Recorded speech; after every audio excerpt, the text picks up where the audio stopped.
Apparently, this is Dario Argento's least favourite movie out of all the movies he ever directed. That's according to a quick wiki I did. Did he ever see Mother of Tears?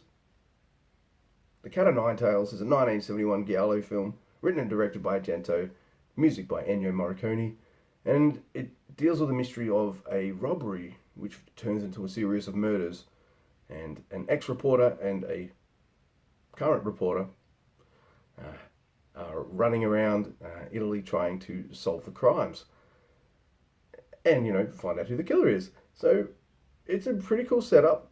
It's a robbery at a genetics lab, and there's some genetic-y, sciencey stuff happening that does tie into motivations and reasons for the murders and things.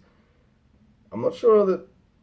I'm pretty positive this science bullshit because I guess I would have heard of it.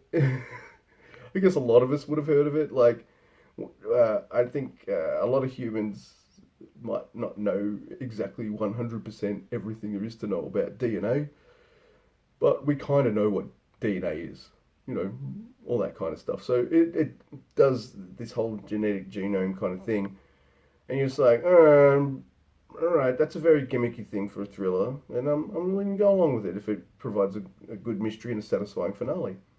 And it does. Now, another reason I think this movie, maybe he doesn't like it, or maybe he doesn't get talked about as much as some of his bigger, more classic movies, is there isn't as much to talk about.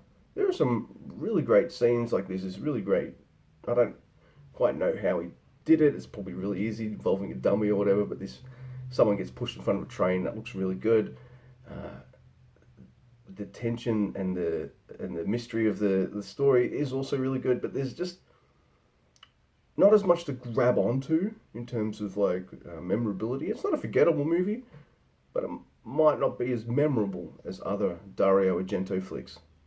So Carl Malden is Arno. He's a blind man who likes to solve puzzles, and he used to be a reporter himself. So when he gets himself embroiled into this mystery, he really wants to solve it, and he does it with the aim of James Franciscus's.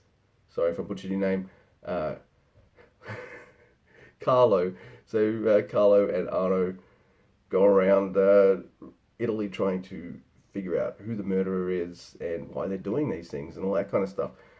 I could go into it, but I kind of like that this is a bit of a gem that no one really knows. I've never heard of this movie until recently. Uh, just a quick wiki of The Bird with the Crystal Plumage led me to this movie and the next movie I'll be reviewing. And I had never heard any buzz about either of those three flicks. Now, the movie isn't perfect, but it draws you in, and well, it drew me in, and I just couldn't keep my eyes away from it. I was just happily just watching it, wanting it to unfold and find out who it was. And I would say there are things you could do to make this a bit tighter and a bit more interesting, I guess. You could have gone from 9 suspects. Yep, the Cat o' Nine Tails gets its name because there's 9 suspects. And maybe 5 or 6 would have been a bit better, but that's okay. It's definitely an ambitious film, and it doesn't completely succeed. It doesn't completely fail either. It does a lot of things right.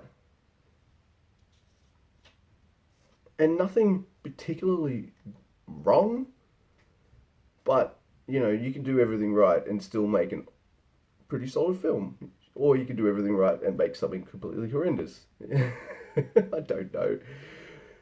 But yeah, this is going to be one of my shortest reviews for an Argento film. Is it good? Yeah. Is it as interesting as some of his other films? No. Would I recommend watching it? Yeah. I give it a 7. Check it out.